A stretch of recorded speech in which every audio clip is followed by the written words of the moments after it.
Então, nós estamos no nosso propósito de entendermos Apocalipse. E você sabe que, justamente como a tela mostra aí, né, que a gente está falando de Apocalipse hoje. Em que sentido? De nós vivermos o nosso dia a dia, na nossa prática da fé, firmados nas revelações das últimas coisas. Então, antes de nós entrarmos agora nas cartas que foram direcionadas às igrejas da Ásia, é importante eu lembrar para você quais eram estas igrejas. Então, vá comigo em Apocalipse, capítulo 1, versículo 4.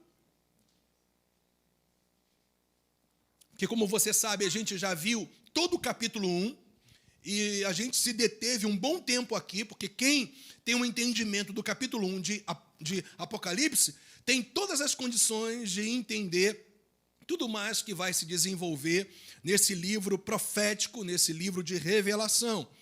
Então, só voltando agora ao versículo 4 de Apocalipse 1, que diz: João, às 7 igrejas que se encontram na Ásia, graça e paz a vós outros, da parte daquele que é, que era e que há de vir, da parte dos 7 espíritos, e a gente aprendeu já que esses 7 espíritos não está, ou melhor, esses 7 espíritos não está falando de quantidade, mas está falando da ação dinâmica do Espírito Santo, porque 7 na Bíblia tem o simbolismo, representa profeticamente completude, algo pleno, completo, perfeito. Então, aqui está falando da ação completa do Espírito Santo de Deus. E João escreve da parte dele, como também escreve da parte de Deus Pai, que está sendo revelado aqui como aquele que é, que era e que há de vir, no sentido dele ser o Deus do tempo, o Deus de eternidade a eternidade.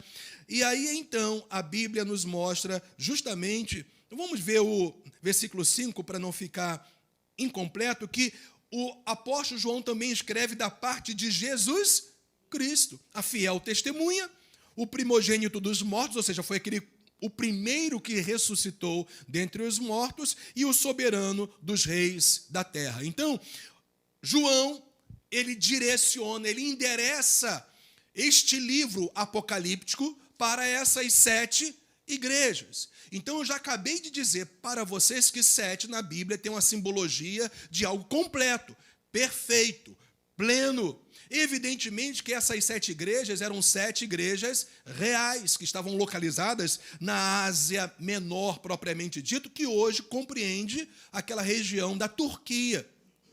Então, o fato é que existiam estas 7 igrejas literais, históricas e locais. Mas só que nós vamos ver ao longo agora dessas próximas semanas, né, sendo ministrados por essas realidades que envolvem as 7 igrejas que estão lá nos capítulos 2 e 3 de Apocalipse, que o fato é que essas 7 igrejas, escutem isso, caracterizam toda a igreja do Senhor em todo o tempo da sua história na face da terra. A gente vai perceber que em cada característica dessas 7 igrejas, na verdade, revelam algo que está presente na igreja do Senhor desde o seu início, do início até o fim. Por isso que essas 7 igrejas se tornam referências para nós, ok? Então, diz lá o versículo 11, o que vês, João, escreve em livro. Foi o que ele fez, o apóstolo João. E manda às 7 igrejas. Éfeso, que é a igreja que nós vamos ver hoje, Esmirna, Pérgamo, Tiatira, Sardes, Filadélfia e Laodiceia.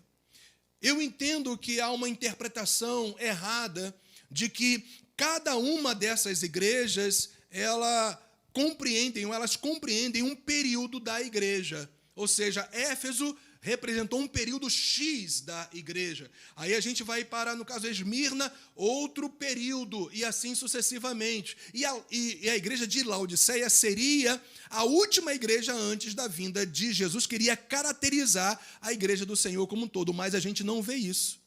Claramente, quando você vai estudar Todas as características dessas 7 igrejas, a gente vê essas 7 igrejas claramente revelando realidades que acontecem na igreja do Senhor desde o seu início. Portanto, gente, cada uma dessas palavras de louvor, de promessas, ou até mesmo de condenação, de correção de Cristo, que envolvem essas 7 igrejas, é tudo para mim e para você hoje.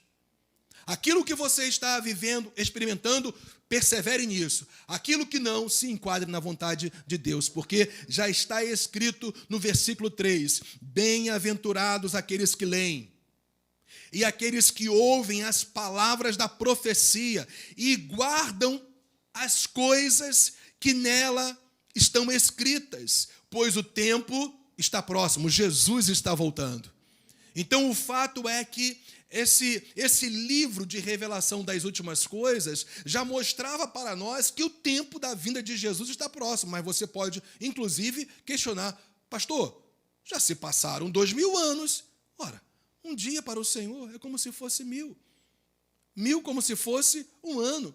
Então, nós temos que entender que este próximo aqui está dentro do tempo eterno de Deus. Agora, uma coisa a gente sabe, cada um dos sinais proféticos que estão revelados tanto no Antigo como no Novo Testamento, um a um estão se cumprindo.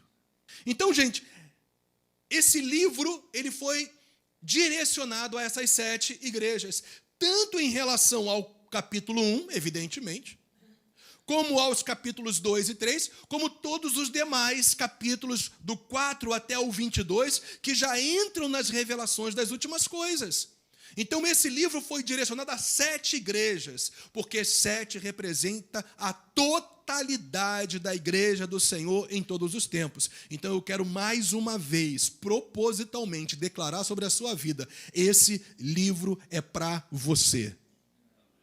Por isso que é importante você ler, você ouvir as palavras da profecia e guardar.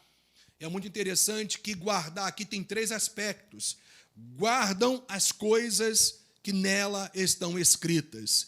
Versículo 3. Guardar fala de conhecer, literalmente. O termo grego é esse.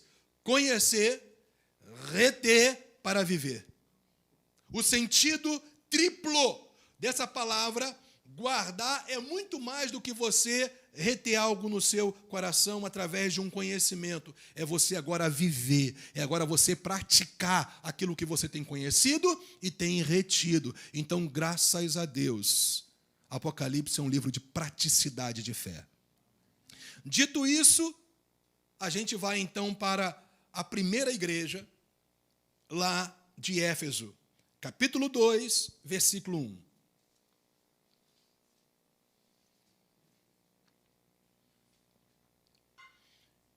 Ao anjo da igreja em Éfeso escreve, estas coisas diz aquele que conserva na mão direita as 7 estrelas e que anda no meio dos 7 candeeiros de ouro. Conheço as tuas obras, tanto o teu labor como a tua perseverança, e que não podes suportar homens maus, e que puseste à prova os que a si mesmos se declararam apóstolos, e não são. E os achaste mentirosos. E tens, o Senhor continua elogiando essa igreja de Éfeso, e tens perseverança, e suportaste provas por causa do meu nome, diz o Senhor, e não te deixaste esmorecer. E Jesus, então, traz uma confrontação em relação ao comportamento desta igreja através do apóstolo João. Tenho, porém, apesar desses elogios, tenho, porém, contra ti que abandonaste o teu primeiro amor. Lembra-te, pois, olha só, perceba, é importante isso aqui, não do que, mas de onde. Quero te chamar a atenção para isso. Lembra-te, pois, de onde caíste. Arrepende-te e volta à prática das primeiras obras. E se não, venho a ti, ó Senhor, como juiz, e moverei do seu lugar o teu candeeiro, caso não te arrependas. Tens, contudo, Jesus continua elogiando essa igreja agora através de João. A teu favor que odeias as obras dos nicolaítas, as quais eu também odeio. A gente vai daqui a pouquinho entender que obras são essas. Quem tem ouvidos, ouça o que o Espírito diz às igrejas. Ao vencedor, dar-lhe-ei que se alimente da árvore da vida que se encontra no paraíso de Deus. Em primeiro lugar, a gente já vê aqui no capítulo 2, dessa carta endereçada especificamente à igreja de Éfeso, e que, na verdade, todas as outras igrejas tiveram acesso, que João, através de uma palavra clara de Jesus, escreve ao anjo da igreja em Éfeso. E, evidentemente, quem já esteve com a gente nas semanas anteriores, que nós estamos desenvolvendo, né? Já as revelações do capítulo 1 de Apocalipse, já sabe que anjo aqui não se refere a um anjo celestial, mas aqui especificamente era o pastor líder da igreja local e que era o mensageiro para transmitir a palavra, a verdade, o evangelho para aquela igreja. Então, o anjo aqui é justamente o mensageiro, porque o termo anjo, na sua maioria das vezes, evidentemente, se refere a seres celestiais que trazem uma mensagem de Deus para alguém ou para o próprio povo de Deus. Mas aqui é o anjo no sentido daquela pessoa que se coloca diante de uma igreja local para, então, trazer a mensagem de Deus, evidentemente, naquilo que ele revela na sua própria palavra, para a igreja, para o povo de Deus. Então, o anjo aqui é o pastor, é o líder de uma igreja local, que traz a mensagem para a igreja. Éfeso era uma localidade naquela época, né, riquíssima, era uma cidade riquíssima, era uma cidade portuária, onde havia um comércio muito grande e, inclusive, era um lugar de muita idolatria, de muita imoralidade e também um lugar onde foi erguido um dos templos mais suntuosos, escutem isso, de todos os tempos até hoje. Evidentemente, isso pela arqueologia, pela história, se sabe que o templo de Diana era um templo que foi considerado uma das 7 maravilhas de construções do mundo até hoje, por causa do seu tamanho, por causa também da sua estrutura e da sua beleza. E a gente sabe que Atos capítulo 19 nos mostra justamente quando Paulo esteve em Éfeso e ele então implanta uma igreja ali e literalmente as pessoas passam a abandonar o culto a Diana e passam então a cultuar o único Senhor Jesus Cristo. Houve um avivamento tal, depois de 3 anos de ministério apostólico de Paulo ali, que as pessoas vinham publicamente colocar numa fogueira os livros de feitiçaria, de ocultismo que eles tinham, e centenas, milhares de pessoas se converteram ao Senhor ali. Timóteo se tornou pastor dessa igreja de Éfeso.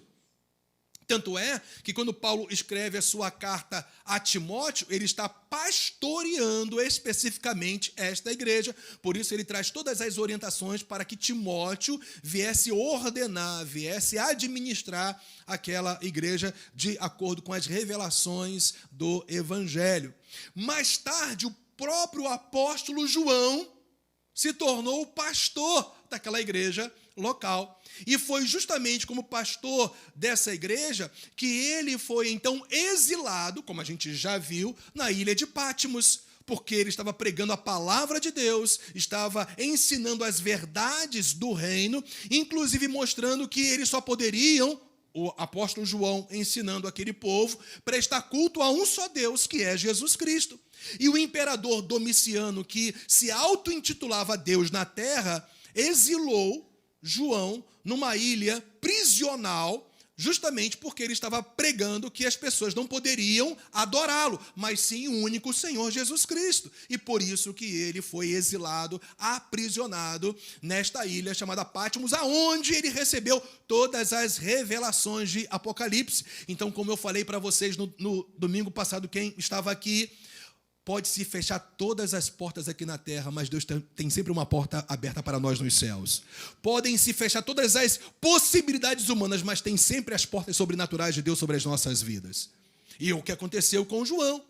Então, já tinham se passado por volta de 40 anos da existência desta igreja.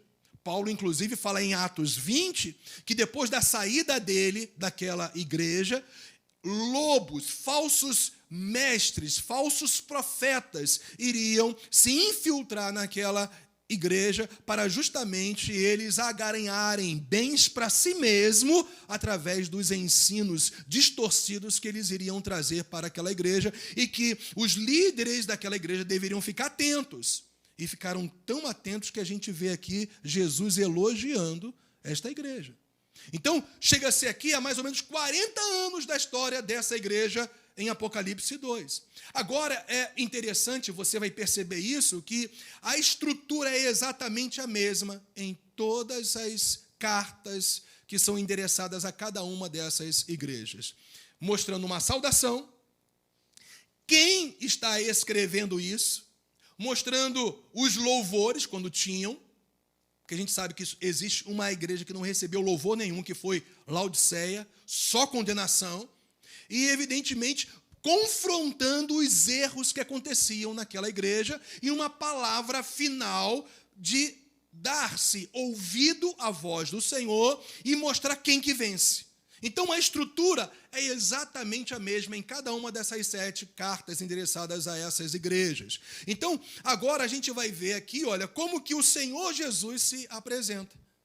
E a gente que já entendeu Apocalipse 1, a gente sabe exatamente quais são os simbolismos proféticos que revelam agora a pessoa de Jesus Cristo, porque repete-se aqui, lembra que eu falei para vocês? Que conforme você entende o capítulo 1, os próximos capítulos vão ficando muito mais claros para você. Então se repete aqui mais uma revelação daquilo que já foi mostrado de Jesus Cristo glorificado. Porque está escrito, estas coisas diz aquele que conserva na mão direita as 7 estrelas. Gente, as 7 estrelas nós já aprendemos no versículo 20. Quem são? Aqui, olha, versículo 20 do capítulo 1. Quanto ao mistério das 7 estrelas que viste na minha mão direita, e aos 7 candeeiros de ouro, as 7 estrelas são os anjos das 7 igrejas, ou seja, os mensageiros, os pastores, líderes dessas igrejas locais. E os 7 candeeiros representam as 7 igrejas. Estrela está falando justamente de iluminar, de trazer luz. Então, o pastor tem o dever de trazer uma mensagem compreensível e que traga luz, entendimento para as pessoas. Por isso que ele é chamado aqui de estrelas, que brilha não a sua glória, mas que brilha a glória de Jesus Cristo, da sua verdade.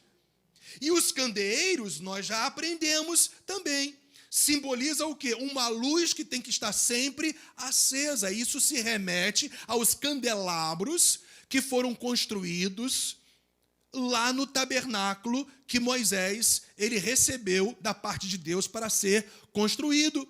E evidentemente que esse candelabro ele só ficava com seu pavio aceso, porque havia o quê? O combustível, que era o óleo. Então o fato é que aquele candelabro ele era colocado no santo lugar. Haviam 3 partes do tabernáculo: o átrio exterior, o santo lugar e o santo dos santos. O candelabro ficava entre o átrio exterior e o santo dos santos. E o candelabro estava ali só para iluminar. Eu quero te dizer que você, como igreja, está aqui para trazer luz para as pessoas, para trazer clareza para as pessoas quanto à vontade e o plano de Deus para elas. Então você tem que brilhar. E é claro que você só vai brilhar, você só vai ser um canal para que as pessoas entendam a vontade de Deus para as suas vidas, se você for uma pessoa habitada pelo Espírito Santo e cheio do Espírito Santo de Deus. Por isso que a igreja, ela é aqui caracterizada simbolicamente como candeeiro, ou como candelabro, ou como castiçal.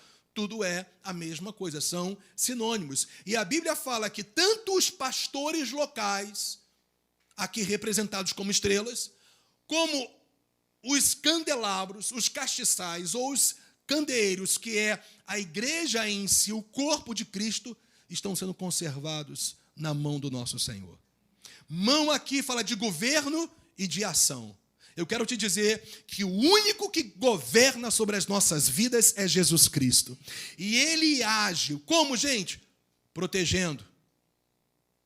Ele age guardando, Ele age restaurando, Ele age te batizando com o Espírito Santo, Ele age te curando, Ele age te preservando do tempo das tribulações e das dificuldades e tantas outras ações de Jesus Cristo como cabeça e Senhor da sua igreja.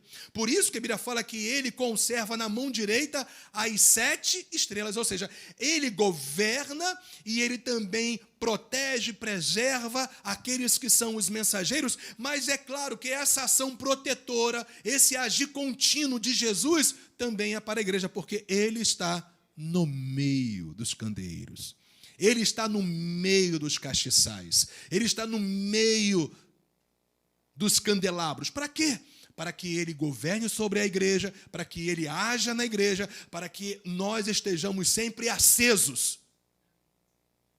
Se tem alguém apagado hoje, vai acender.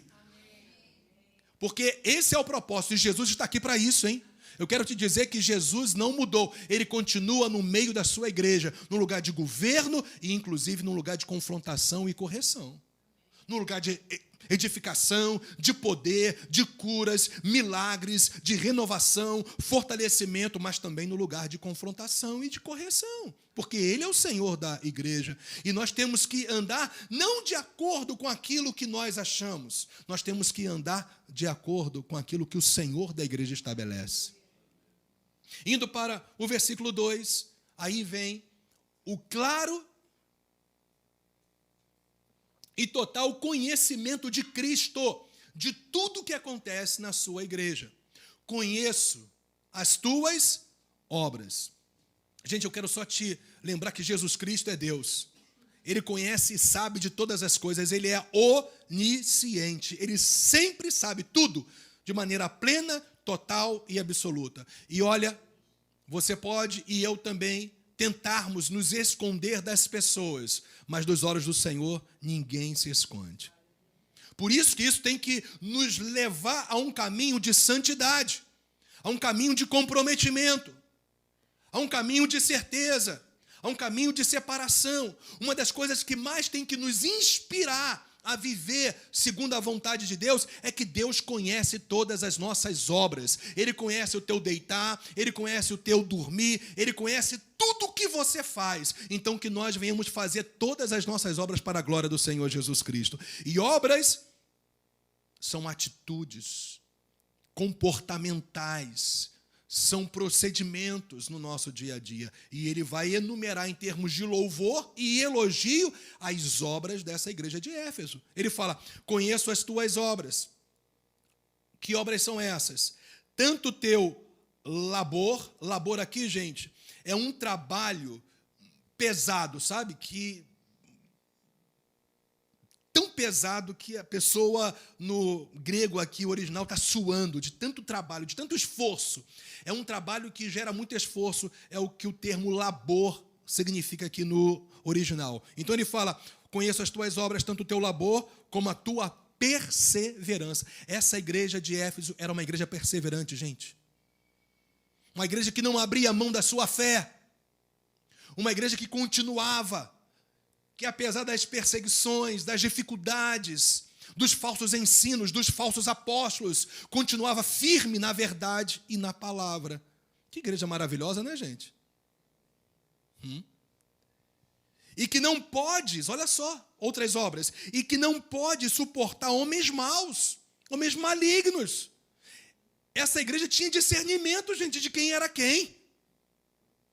Ela, por conhecer os ensinamentos apostólicos e serem um povo da verdade, da palavra, quando alguém falava ou se comportava contrário à verdade, eles logo identificavam. Quer identificar o mal? Quer identificar o falso? Então vai para aquilo que é revelado na palavra de Deus. Você vai ter discernimento. E essa igreja tinha discernimento. Elas não suportavam os homens maus em que sentido? É claro, gente. No sentido de desviar a fé das pessoas. De falar e de se comportar de tal maneira que viesse distorcer a graça de Deus. Esse é o sentido aqui.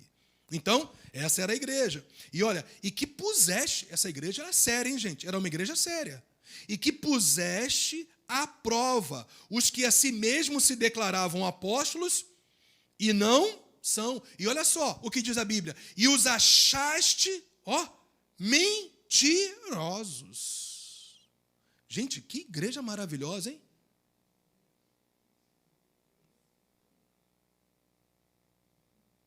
E aí o Senhor Jesus, através de João, ratifica, enfatiza, e tens perseverança. E olha só agora, vão vir as aflições, as lutas, as dificuldades, as perseguições, mas olha só a palavra de Jesus para essa igreja. E suportaste provas, ou seja, tribulações, adversidades, por causa da fidelidade de vocês ao meu nome, a quem eu sou. E não te deixaste esmorecer. Era uma igreja que conhecia a palavra. Nos seus 40 anos, essa geração agora, aqui presente, quando João escreve, endereça essa carta a esta igreja, zelosa pela verdade, uma igreja que conhecia as doutrinas bíblicas, zelava pelos ensinos e o corpo de ensino da palavra de Deus, de uma maneira assim, plena. Era uma igreja que conhecia a palavra de Deus, mas deixou de se relacionar com Deus da palavra. Como cada um de nós pode se tornar assim? Escuta o que eu vou falar, porque eu sei que eu falo pelo Espírito Santo para a sua vida. O Senhor está mais interessado em você do que o que você faz. Em você, primeiramente. Quando eu falo em relação ao que você faz, é na causa, é na obra, usando o termo bíblico, no labor de ser uma pessoa zelosa por aquilo que diz respeito à igreja. Tem gente que passa a amar mais o que faz pela igreja do que o Senhor da igreja. Era essa a situação dessa igreja. Tem gente que ama ministrar a palavra, evangelizar, ministrar ou exercer algum ministério na igreja, servir na igreja, vem para a igreja, é zeloso demais por tudo aquilo que faz, ama a palavra, ouve a palavra, conhece as doutrinas bíblicas, mas é uma pessoa que está fria por dentro. Essa era a condição dessa igreja. Não basta você só conhecer a palavra de Deus. Não basta eu e você somente fazermos a obra de Deus. Não basta eu e você somente perseverarmos nas verdades doutrinárias da palavra de Deus. Nós temos que fazer todas essas coisas com paixão, com sangue nos olhos e a faca entre os dentes.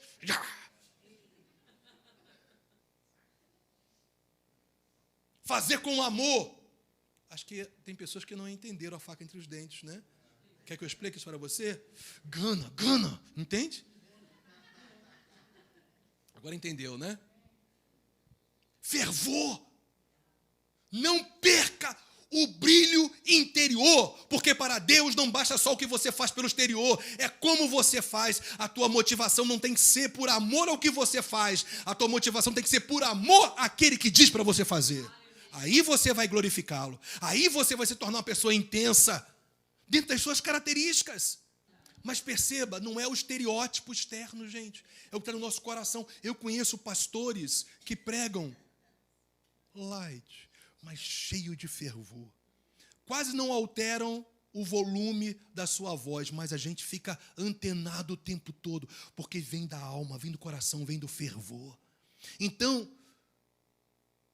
não importa as formas de expressões, ou o tipo, ou o teu jeitão de expressar a tua adoração, o teu serviço, o teu trabalho a Deus.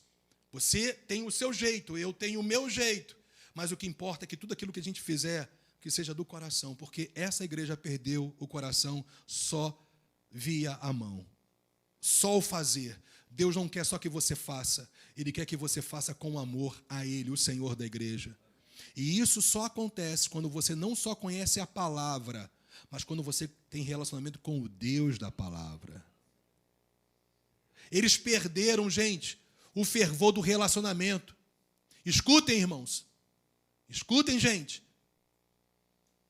Todas as vezes que nós só fazemos qualquer coisa para Deus, e é louvável, ok, like para você.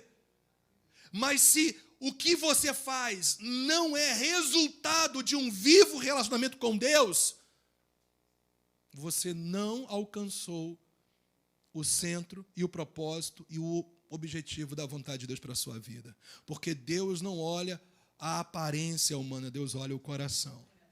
Por fora pode ser, quando você vê o retrato dessa igreja, você fala, eu quero ser dessa igreja. Eu quero fazer parte. Aonde que essa? Qual o endereço da igreja de Éfeso? Eu quero ir para lá. Mas essa igreja perdeu a chama, gente. E você vai perceber o que Jesus fala sobre isso. O candeeiro tem que iluminar. O candeeiro tem que estar com um fogo sempre aceso, fervor na alma. Porque senão se tornam simplesmente obras, realizações, sem o propósito final, que é realmente fazer por amor a Cristo, ao Senhor da igreja. Por isso que aí vem a denúncia de Jesus no versículo 4.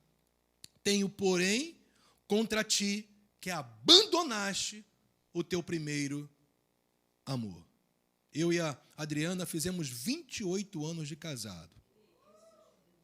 No último dia 10 de setembro. A gente passou uns dias fora. Uau! Curtimos demais.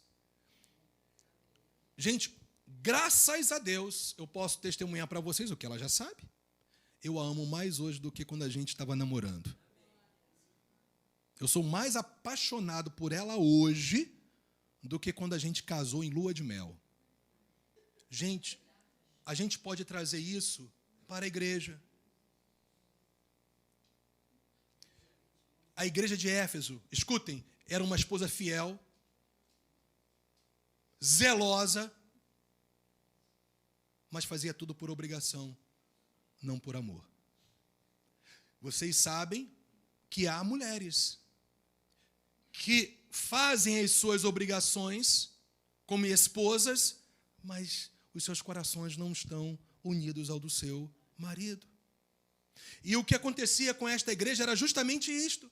Fazia, realizava, trabalho, mas estava sempre na base das realizações obrigatórias, não na paixão por aquele que é o Senhor da igreja, que é Jesus Cristo.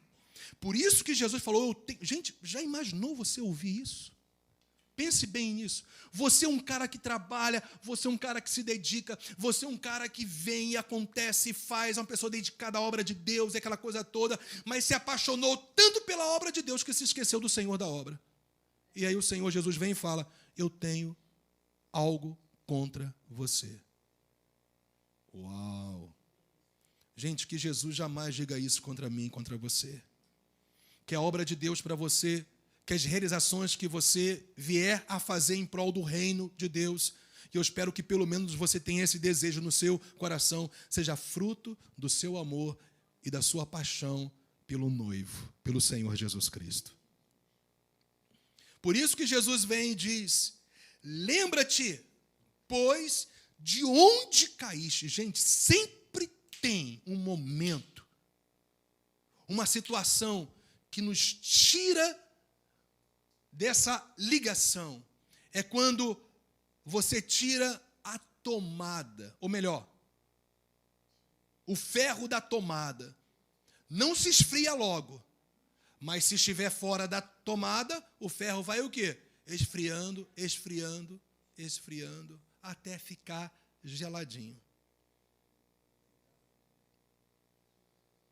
Então você tem que se lembrar de onde você caiu. O que te levou a perder essa paixão por Jesus Cristo, pela palavra dele, por buscá-lo. Aonde? O que foi? O que determinou isso? Jesus fala aqui, lembra-te, pois, não do que, mas de onde caíste. E olha só aí mais, arrepende-te. Arrepender, escutem, fala de sentimento, posicionamento em relação ao que está sentindo e prática. Por isso que Jesus fala, arrepende-te e volta à prática das primeiras obras. Sabe por quê? Porque, olha que coisa interessante, gente.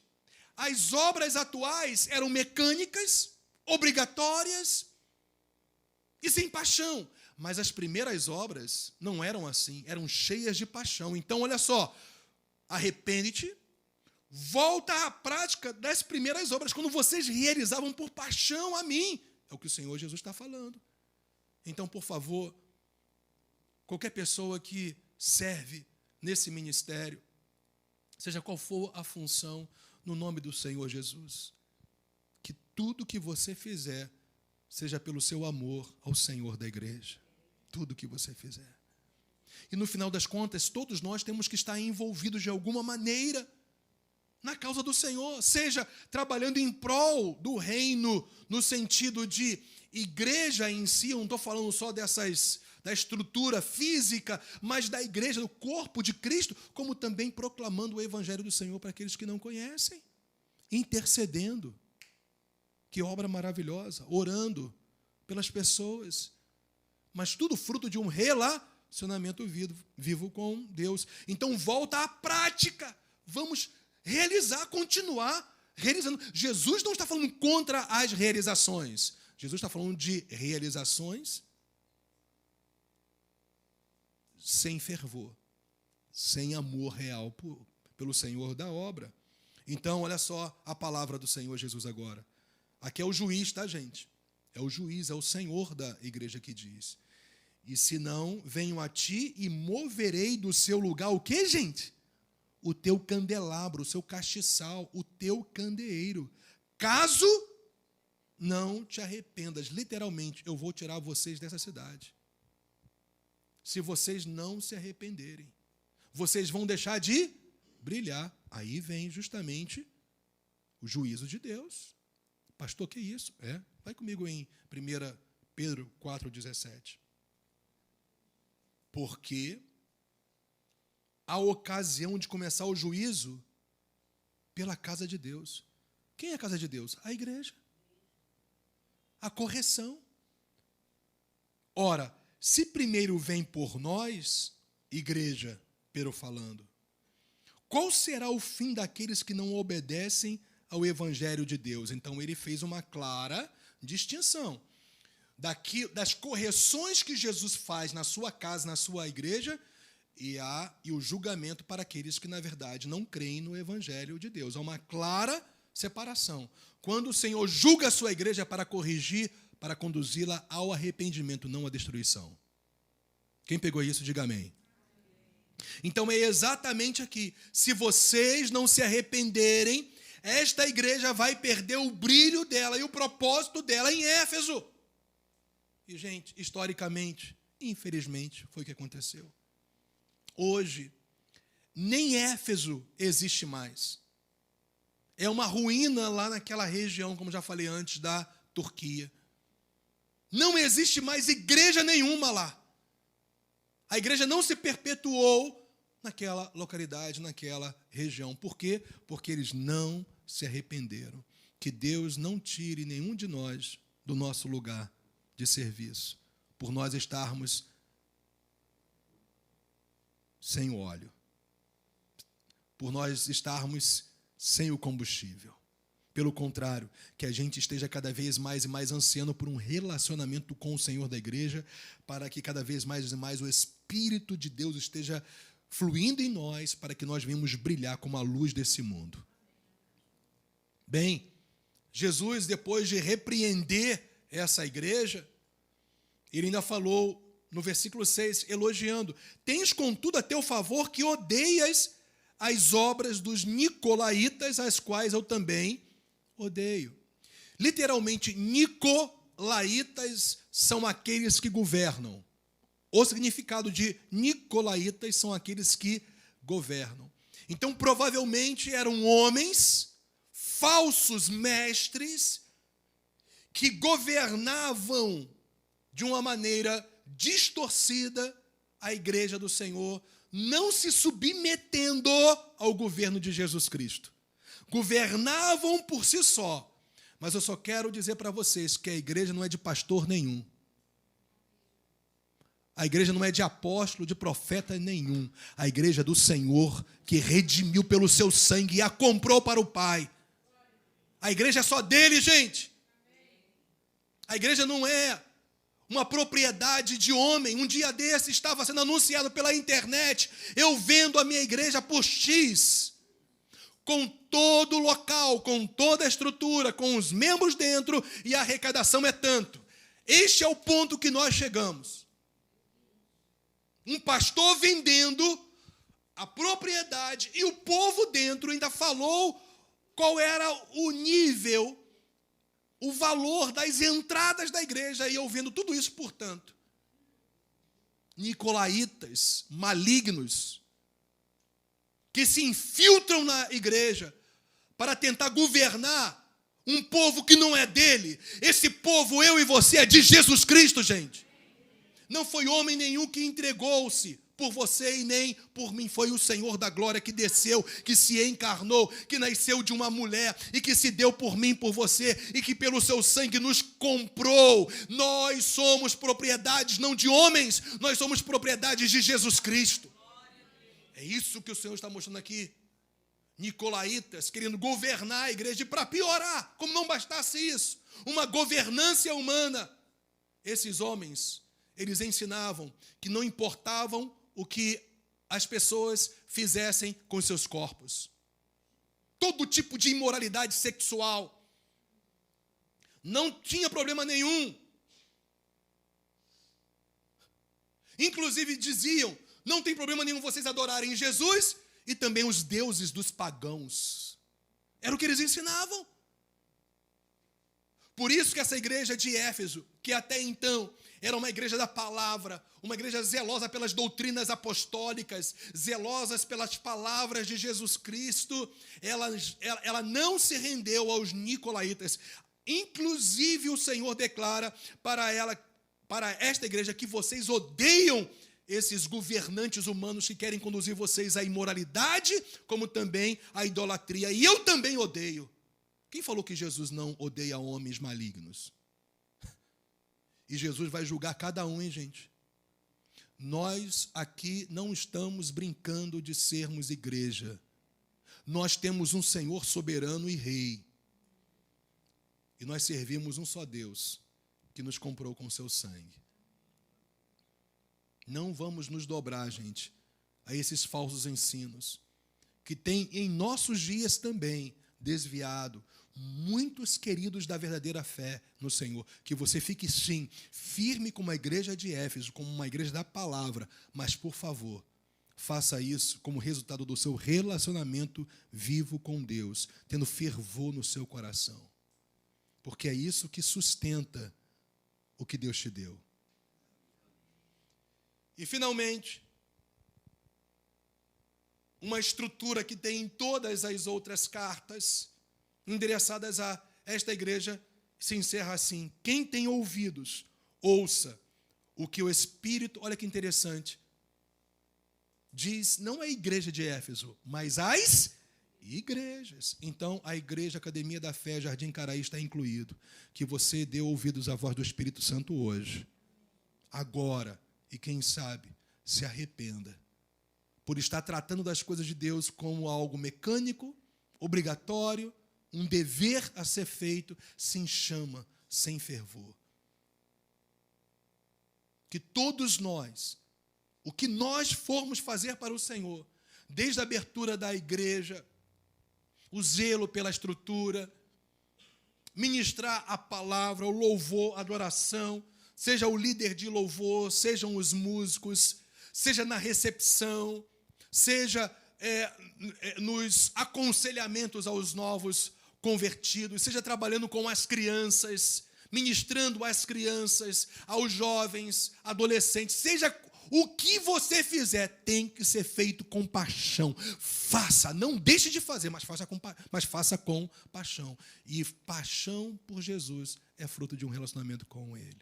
Então eu quero repetir o que eu falei lá no início. Não basta conhecermos a palavra de Deus, gente. Nós temos que nos relacionar com o Deus da palavra. E aí vem a promessa para aquele que vence, né? Ao vencedor, dar-lhe-ei que se alimente da árvore da vida que se encontra no paraíso de Deus. Gente, a minha oração contínua por você é que você seja um vencedor. Não simplesmente para vencer as dificuldades da vida, porque isso é pequeno diante da vida eterna que simbolicamente está sendo representado como árvore da vida. A nossa eternidade com Deus, gente, vale mais do que qualquer coisa neste mundo. O que adianta? O que adianta ganhar o mundo inteiro, disse Jesus, e perder a sua alma? O que adianta você mergulhar naquilo que traz um maravilhoso prazer para a sua carne, mas que tem te afastado do Senhor Jesus? O que é, gente, 80 anos, 85 anos, 70 anos, 60, seja lá a idade que for, de prazeres extraordinários, entre aspas, que você pode ter nessa terra, se você, no final, vai para o inferno, para uma condenação eterna. Mas a palavra do Senhor é ao vencedor. Esse vencedor aqui, evidentemente, é aquele que persevera até o fim. Mas, de maneira específica, o vencedor de Éfeso é aquele que continua com a sua chama viva. Está percebendo isso? Como é que você vence? Sendo uma pessoa fervorosa no espírito. Não vamos tratar as coisas de Deus como se fossem coisas comuns, porque são santas. Gente, que o nosso fervor por Jesus seja uma prática, para que as nossas outras práticas sejam resultado desse fervor. Vamos ficar de pé?